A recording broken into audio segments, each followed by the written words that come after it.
என் வெண்புறா, அழகின் வடிவம் அவள் ஒருத்தியே, அவள் தாய்க்கும் அவள் ஒருத்தியே. மங்கையர் அவளை கண்டனர், வாழ்த்தினர், அரசியரும் அவளை புகழ்ந்தனர். யாரிவள்? வைகரை போல் தோற்றம், திங்களை போல் அழகு, ஞாயிறு போல் ஒளி, போரணி போல் வியற்பார்வம். யாரிவள்? இயேசுவில் பிரியமானவர்களே, லூர்து அன்னையினுடைய விழாவை கொண்டாடுவதற்காக நம்மை தயார்படுத்திக் கொண்டு இந்த அழகான மாலை வேளையில் இந்த ஆடம்பர நற்கருணை ஆராதனையிலே, மாலை ஆராதனையிலே பங்கு பெற்று அன்னையினுடைய ஆசீரை என்னுடைய வாழ்க்கையிலே நான் பெற்றுக்கொள்ள வேண்டும், இதுவரை அன்னை எனக்காக செய்த எல்லா விதமான உதவிகளுக்கும் நன்றி தெரிவிக்க வேண்டும் என்ற அந்த நிலையோடு நாம் அனைவரும் மகிழ்ச்சியோடு ஒரே குடும்பமாக இங்கு வந்திருக்கிறோம். ஆகவே இந்த அழகான நாளிலே இங்கு இருக்கக்கூடிய தந்தையர்களோடு இணைந்து நாங்கள் உங்களை வாழ்த்துகிறோம், உங்களுக்காக ஜெபிக்கிறோம்.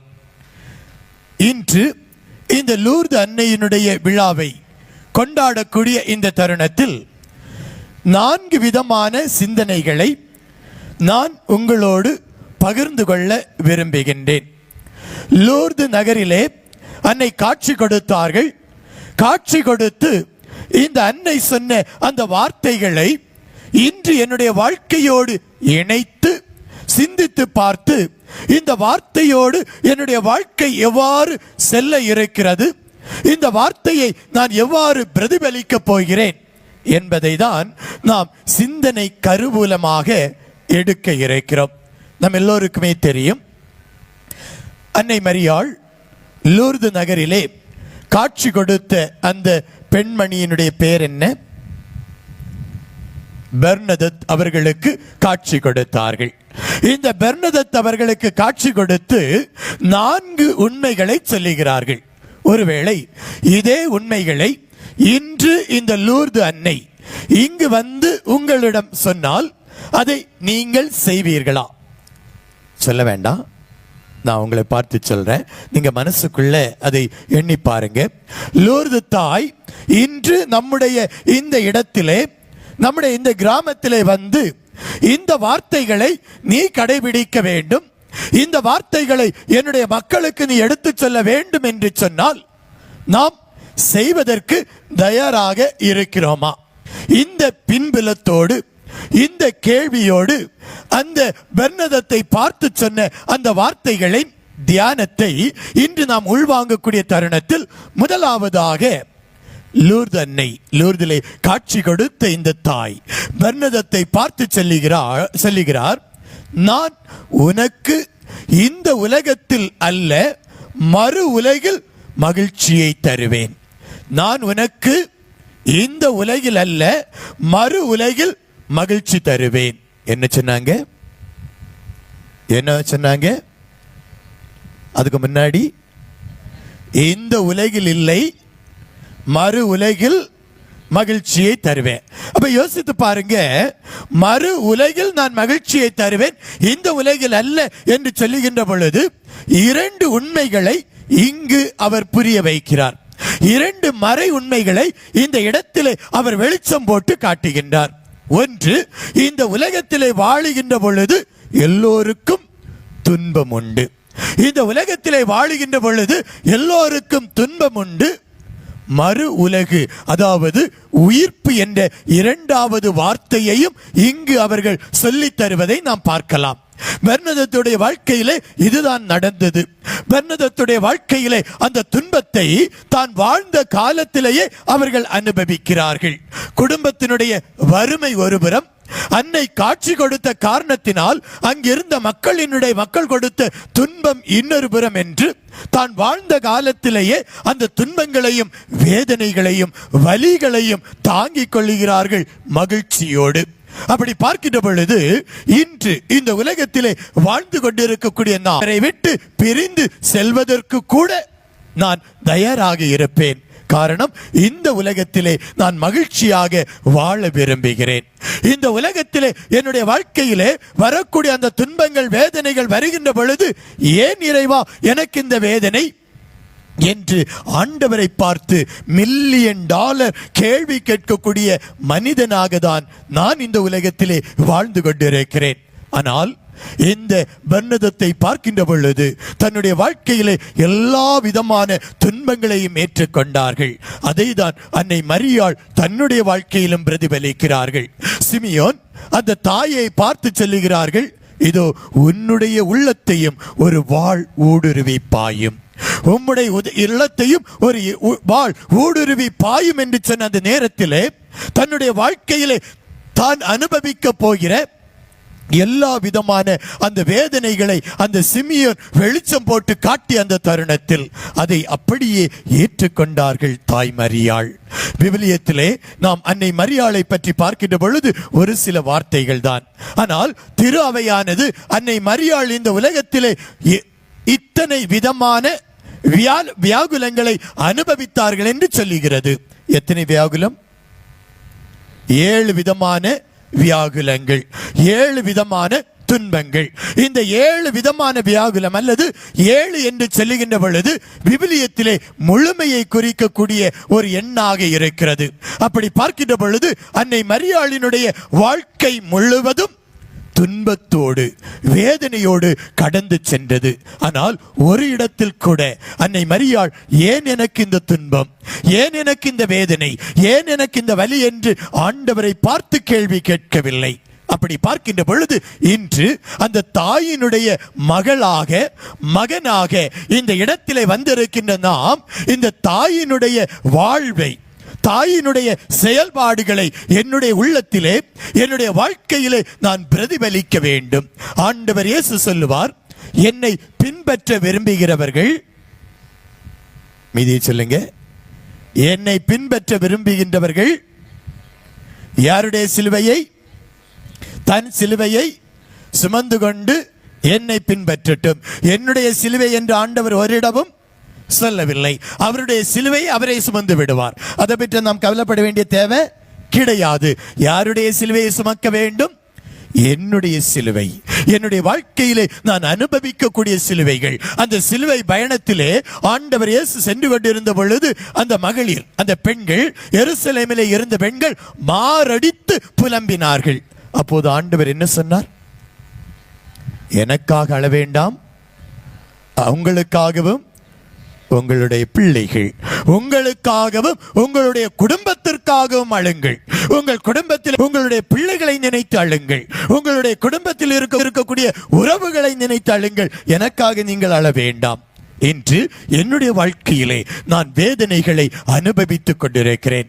இந்த வேதனைகள் வருகின்ற பொழுது, இந்த துன்பங்கள் வருகின்ற பொழுது நாம் இறைவனை விட்டு விலகாமல் இருக்க வேண்டும் என்ற அந்த உன்னதமான உண்மையை இன்று அன்னை மரியாள் பெர்னதத்தின் வாயிலாக இங்கு இருக்கக்கூடிய ஒவ்வொருவருக்கும் சொல்லுகிறார்கள். துன்பங்கள் இல்லாமல் வாழ்க்கை கிடையாது. கிறிஸ்தவ வாழ்வு என்று சொல்லுகின்ற பொழுது கண்டிப்பாக துன்பங்கள் உண்டு. ஒருவேளை நீங்கள் நினைக்கலாம், என்னுடைய வாழ்க்கை முழுவதும் துன்பமாக நிரம்பி இருக்கிறது, என்னுடைய வாழ்க்கையிலே நான் பிறந்த நாளிலிருந்து இன்று வரை எந்த மகிழ்ச்சியும் நான் அனுபவித்ததில்லையே. ஒருவேளை பிறந்த வீட்டிலே இப்படி என்றால் புகுந்த வீட்டில் நன்றாக இருக்கலாம் என்று நினைத்தால் அங்கும் துன்பம். ஏன் எனக்கு இந்த வாழ்வு என்று நினைக்கலாம். ஆனால் கிறிஸ்தவத்தினுடைய உண்மை, கிறிஸ்தவ வாழ்வினுடைய உண்மை என்னவெனில், இந்த துன்பங்கள் நம்மை மெருகூட்டி மறுவாழ்வுக்கு, உயிர்ப்பு என்ற அந்த நிலைக்கு நம்மை அழைத்து செல்லக்கூடிய ஒரு கருவியாக இருக்கிறது என்ற உண்மையை நீங்கள் உணர்ந்தீர்களேயானால் இந்த துன்பங்கள் நமக்கு ஒன்றுமே கிடையாது. இந்த துன்பங்கள் ஆண்டவருடைய பார்வையிலே நமக்கு எதுவுமே கிடையாது. அந்த நிலையை இன்று நம்முடைய உள்ளத்திலே நாம் தாங்கிக் கொண்டோமேயானால் இந்த விழாவை கொண்டாடுவதற்கு, இங்கு நாம் வந்திருப்பதற்கு ஒரு பொருள் கண்டிப்பாக இருக்கும். இரண்டாவதாக நாம் பார்க்கின்ற பொழுது இந்த அன்னை மரியாள் பெர்னதத்தை பார்த்து சொல்லுவார்கள், இதோ என்னுடைய மக்கள் பாவத்திலே மூழ்கி இருக்கிறார்கள், என்னுடைய மக்கள் பாவத்திலே மூழ்கி இருக்கிறார்கள், அதற்காக நீ ஜெபிக்க வேண்டும், ஜெபமாலை சொல்ல வேண்டும், பரிகாரம் செய்ய வேண்டும். 3 உண்மைகளை அவர் வெளிப்படுத்துகிறார். இதோ என்னுடைய மக்களுக்காக நீ ஜெபிக்க வேண்டும், பரிகாரம் செய்ய வேண்டும், ஜெபமாலை சொல்ல வேண்டும். பொதுவாக நான் பார்த்திருக்கிறேன், அன்னை மரியாளினுடைய பெயரை தாங்கிய ஆலயமாக இருந்தாலும் சரி, மற்ற ஆலயங்களாக இருந்தாலும் சரி, முதலிலே எல்லா ஆலயங்களிலும் திருப்பலிக்கு முன்னால் அல்லது மாலை ஆராதனைக்கு முன்னால் என்ன நடக்கும்? ஜெபமாலை நடக்கும். இந்த ஜெபமாலை எதற்காக வைத்திருக்கிறார்கள்? அன்னை மரியை புகழ. ஆனா ஜெபமாலை சொல்ல எத்தனை பேர் வருவாங்க? அது பக்கத்தில் இருக்கக்கூடிய மனிதர்களுக்கு ஒரு எச்சரிக்கை மணி. எதற்கான எச்சரிக்கை மணி? ஜெபமாலை தொடங்கின உடனே நம்ம என்ன செஞ்சிருவோம்? அப்பதான் குளிப்போம், அப்பதான் ட்ரெஸ் மாற்றுவோம், அப்பதான் முகம் வாஷ் பண்ணுவோம். அப்ப தெரியும் இந்த ஜெபமாலை முடிஞ்ச உடனே நம்ம என்ன செஞ்சா போதும்? உள்ள போனா போதும். ஆனா நம்முடைய ஆலயத்தினுடைய பெயர் லூர்து அன்னை. அன்னையினுடைய பெயரை தாங்கிய ஆலயத்தில் இருக்கக்கூடிய நாம் அன்னைக்கு கொடுக்கக்கூடிய மதிப்பு இவ்வளவுதான். அன்னைக்கு கொடுக்கக்கூடிய மதிப்பு இவ்வளவுதான். அந்த ஜெபமாலை வெறும் ஒரு விளையாட்டுத்தனமாக தான் இன்று இருந்து கொண்டிருக்கிறது. பெர்னதத்தை பார்த்து மரியாள் சொல்லுகிறார்கள், நீ ஜெபமாலை சொல்ல வேண்டும், பாவிகளுக்காக ஜெபிக்க வேண்டும், பரிகாரம் செய்ய வேண்டும் என்று சொல்லுகிறார்கள். அந்த பரிகாரமானது பெர்னதத்தினுடைய வாழ்க்கையிலே எப்படி வந்தது தெரியுமா? கொடூரமான நோய்கள், சாதாரண நோய்கள் அல்ல. காலரா என்ற நோய், நிமோனியா என்ற நோய் இந்த பெர்னதத்தை வாட்டியது. அதோடு மட்டுமல்ல, புற்று நோய் இவர்களை தாக்க உடல் முழுவதும் அந்த வலியோடு துடிப்பார்கள். அந்த வலியோடு துடித்தாலும் ஆண்டவரை அவர் ஒருபோதும் விட்டுவிடவில்லை, ஆண்டவரை மறுதலிக்கவும் இல்லை. ஆகவேதான் அவர் இறந்த பிறகும் அவருடைய உடலானது இன்றும் அழியாமல் இருக்கிறது. அந்த முகத்தை பார்க்கின்ற பொழுது பிரகாசமாக இருப்பதை இன்றும் நாம் பார்க்க முடியும். காரணம், அந்த வேதனைகளின் மத்தியிலும் தன்னுடைய முகத்திலே ஒரு சோர்வையும் காட்டவில்லை. காரணம், ஆண்டவர் எனக்கு கொடுத்த, மரியாள் எனக்கு கொடுத்த அந்த வார்த்தை, பாவிகளுக்காக நீ ஜெபம் செய், பரிகாரம் செய் என்ற அந்த வார்த்தையை தனதாக்கி கொண்டு தன்னுடைய வாழ்க்கை முழுவதும் இந்த உலகத்தில் வாழ்ந்த பாவிகளுக்காக ஜெபிக்க ஆரம்பித்தார்கள், ஜெபமாலை சொல்ல ஆரம்பித்தார்கள். அதன் வாயிலாக தான் அன்னையினுடைய அந்த ஆசீரை தன்னுடைய வாழ்க்கையிலே அவர்கள் பெற்றுக்கொண்டார்கள். அப்படி பார்க்கின்ற பொழுது இன்று என்னுடைய வாழ்க்கையிலே அன்னை மரியாள் இந்த உலகத்திலே வாழுகின்ற பொழுது எந்த விதத்திலும் அவர்கள் பாவம் செய்யவில்லை. பாவம் சிறிதும் உம்மில் இலதே என்று சொன்ன அந்த வார்த்தையைப் போல மாசு மறுவற்றவளாக இந்த உலகத்திலே இருந்த தாய் இறுதி வரையும் தன்னுடைய வாழ்க்கையிலே அதை கடைபிடித்தார்கள். ஆனால் நான் எப்படி இருந்து கொண்டிருக்கிறேன்? என்னுடைய வாழ்க்கையிலே இந்த பாவமான உலகத்திலே வாழ்ந்து கொண்டிருக்கக்கூடிய நான் அந்த பாவமான நிலையிலிருந்து வெளியேறி தனித்து நிற்கக்கூடிய ஒரு மகனாக, மகளாக இருக்க முடிகிறதா? அல்லது என்னுடைய சமூகத்திலே என்னை சுற்றி வாழ்ந்து கொண்டிருப்பவர்கள் இன்று பாவ நிலையிலே வாழ்ந்து கொண்டிருக்கும் பொழுது அவர்களுக்காக ஒரு ஜெபமாலை ஒப்பு கொடுத்து அல்லது அவர்கள் மனம் மாறுவதற்காக நான் ஜெபித்து அதன் வழியாக அவர்களை ஆலயம் அழைத்து வரக்கூடிய ஒரு மகளாக, மகனாக நான் இருக்கிறேனா? அன்னை மரியாள் இன்று பெர்னதத்தின் வாயிலாக நம்மை பார்த்து கேட்கக்கூடிய இரண்டாவது கேள்வி. மூன்றாவதாக நாம் பார்க்கின்ற பொழுது இந்த தாய் பெர்னதத்தை பார்த்து சொல்லுவார்கள், இந்த இடத்தை நீ தோண்டி அதில் வரக்கூடிய அந்த தண்ணீரை நீ பருகு என்று சொல்லுவார்கள். அந்த இடம் அவர்கள் தோண்டிய பொழுது அந்த இடம் கலங்கி இருந்தது. அந்த தண்ணீரானது அந்த அளவுக்கு, பார்க்கக்கூடிய அளவிற்கு நன்றாக இல்லை. ஆனாலும் அந்த தாய் சொன்னார்களே என்ற அந்த வார்த்தைக்காக அந்த தண்ணீரை அவர்கள் பருகினார்கள். அதன் வழியாக அன்னை இந்த பெர்னதத்தை பார்த்து என்ன சொன்னார்கள் என்றால், இந்த தண்ணீரை போல நிறைவாழ்வு நான் பெருக்கெடுத்து ஓடச் செய்வேன். இந்த பிரான்ஸ் நாட்டிலே இருக்கக்கூடிய இந்த மசபேல் நகர கொகையிலே இருக்கக்கூடிய இந்த இடத்தில் வரக்கூடிய எல்லா மக்களும், இந்த இடத்திலே என்னை தேடி நம்பிக்கையோடு வரக்கூடிய எல்லா மக்களும் இந்த இடத்தில் இருந்து செல்லுகின்ற பொழுது வெறுமையாக செல்ல போவதில்லை. அவர்கள் வெறுமையாக செல்ல மாட்டார்கள், மாறாக எதற்காக வந்தார்களோ அதை பெற்றுதான் செல்வார்கள் என்று அன்னை மரியாள் பெர்னதத்திற்கு சொன்னார்கள். இன்றும் கூட லூர்து நகரிலே பார்க்கின்ற பொழுது ஏராளமான மக்கள், ஆயிரக்கணக்கான மக்கள் அங்கு நடைபெறக்கூடிய வழிபாடுகளிலே கலந்து கொண்டு அந்த தண்ணீரை பருகி தங்கள் உடலில் இருக்கக்கூடிய நோயிலிருந்து விடுதலை பெற்று செல்லுகிறார்கள் என்பது இன்றும் அனுபவ பூர்வமாக நடைபெற்று கொண்டிருக்கக்கூடிய ஒரு உண்மை. அப்படியெனில் அன்னை மரியாள் சொல்லக்கூடிய வார்த்தை நீரோடையைப் போல, வற்றாத நீரைப் போல அந்த வற்றாத வளமை இன்று நமது மத்தியிலே கடந்து வந்து கொண்டிருக்கிறது. அன்னை மரியாள் இந்த இடத்திலே இருந்து இங்கு வரக்கூடிய ஒவ்வொருவரையும் பாதுகாப்பவளாக மட்டுமல்லாமல் இங்கு வரக்கூடிய ஒவ்வொருவருக்கும் அந்த நிறைவாழ்வை வற்றாமல் கொடுத்து கொண்டிருக்கிறார்கள் என்று சொன்னால் அது மிகையாகாது. நானும் அனுபவித்திருக்கலாம், நீங்களும் அனுபவித்திருக்கலாம்.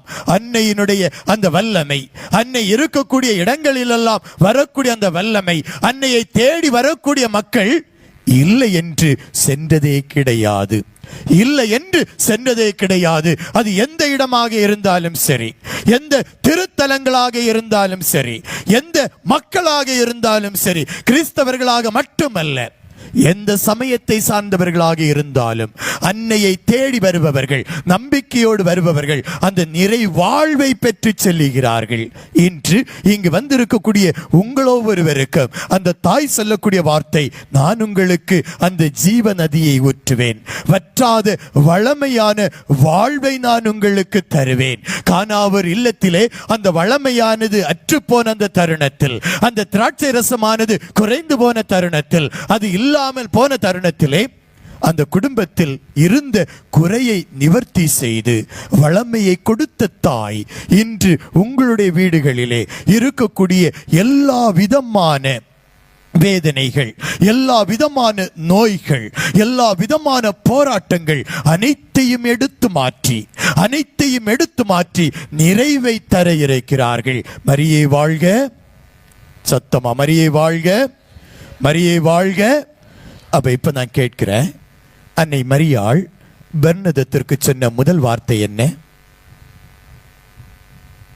அன்னை மரியாள் பெர்னதத்திற்கு சொன்ன முதல் வார்த்தை என்ன?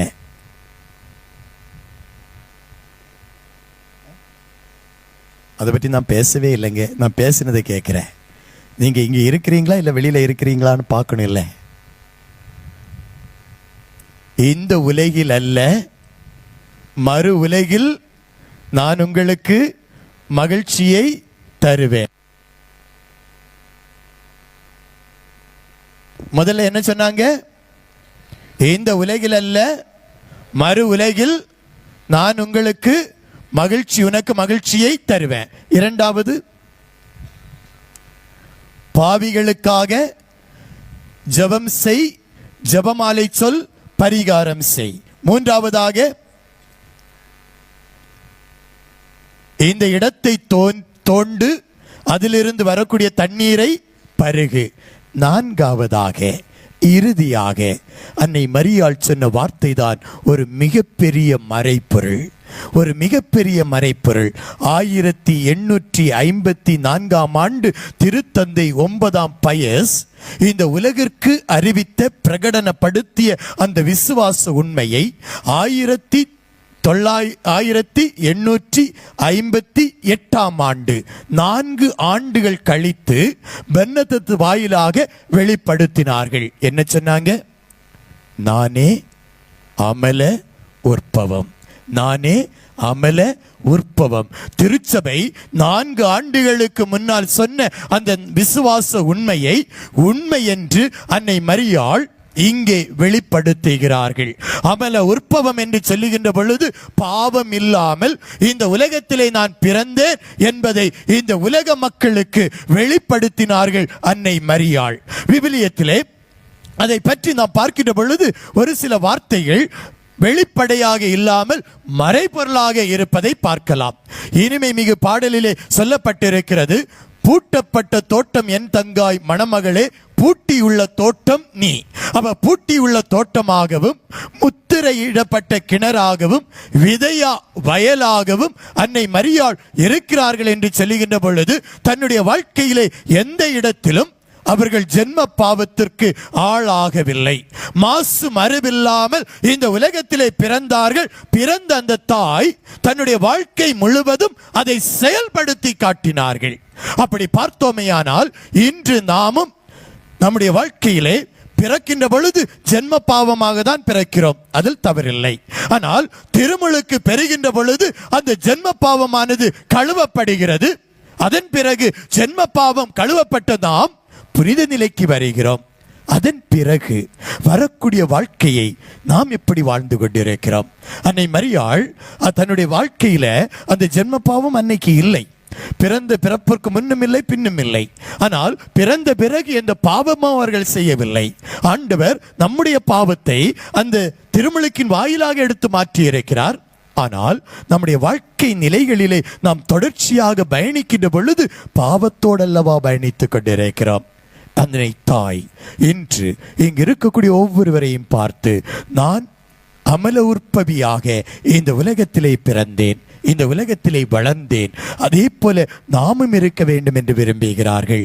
ஆக இந்த அழகான மகிழ்ச்சியான நாளிலே லூர்து தாயினுடைய விழாவை கொண்டாடக்கூடிய இந்த தருணத்திலே இந்த அன்னையினுடைய எல்லா விதமான ஆசிரியையும் பெற்று வாழ்க்கையை கொண்டாட முன்னேறுவோம். ஆமீன்.